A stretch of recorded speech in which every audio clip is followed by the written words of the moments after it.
بسم اللہ الرحمن الرحیم۔ السلام علیکم ورحمۃ اللہ۔ آج کا ہمارا سبق ہے ہر کام میں مداخلت اچھی نہیں ہوتی۔ شیخ سعدی رحمۃ اللہ علیہ فرماتے ہیں، ایک بزرگ ہندوستان کے سیاحت کے لیے گئے۔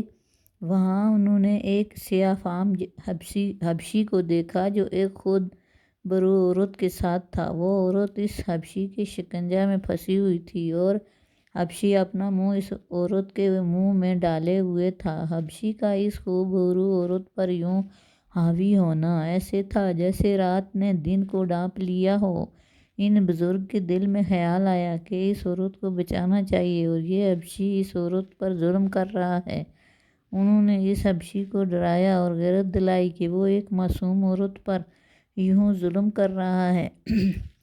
اس حبشی نے ان بزرگ کی بات سنی تو اس عورت کو چھوڑ دیا۔ حبشی جیسے ہی اس عورت سے پیچھے ہٹا تو وہ عورت اپنے حسن کے جلوے دکھاتی نظر آئی۔ حبشی اس عورت کو چھوڑ کر چلا گیا اور ان بزرگ نے حبشی کو یوں جاتے دیکھ کر اپنی کامیابی کا تصور کیا اور ان کا خیال تھا کہ وہ عورت ان کا شکریہ ادا کرے گی، مگر وہ عورت شکریہ ادا کرنے کی بجائے انہیں گالیاں دینے لگی اور کہنے لگی، تو درویشی کا لبادہ اوڑھے دنیا دار ہے۔ میں ایک عرصہ سے اس حبشی کی خواہش رکھتی تھی اور وہ میرا محبوب تھا۔ جب وہ میرے پاس آیا تو نے اسے بھگا دیا۔ پھر اس عورت نے چلانا شروع کر دیا، یہ بوڑھا میری عزت لوٹنا چاہتا ہے۔ اور جب اس عورت نے اس بزرگ کا دامن پکڑا تو احساس ندامت سے ان کی گردن جھک گئی اور انہوں نے اپنا دامن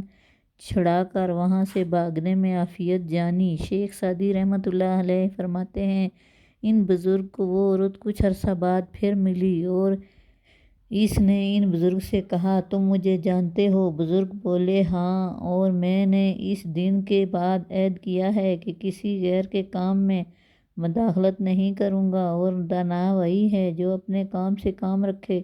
اگر تم دانا ہو اور صاحب رائے ہو تو ہوش سے کام لو، اور تیری بھلائی اسی میں ہے، تو خاموشی اختیار کرے، اور اگر بات کرنا چاہتا ہے تو سعدی رحمۃ اللہ علیہ کی مانند بات کر، ورنہ خاموش رہنے میں بھلائی ہے۔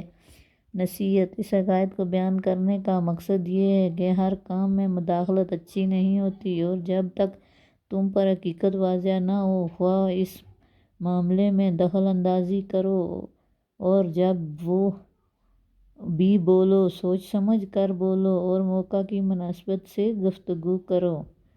شکریہ، اللہ حافظ۔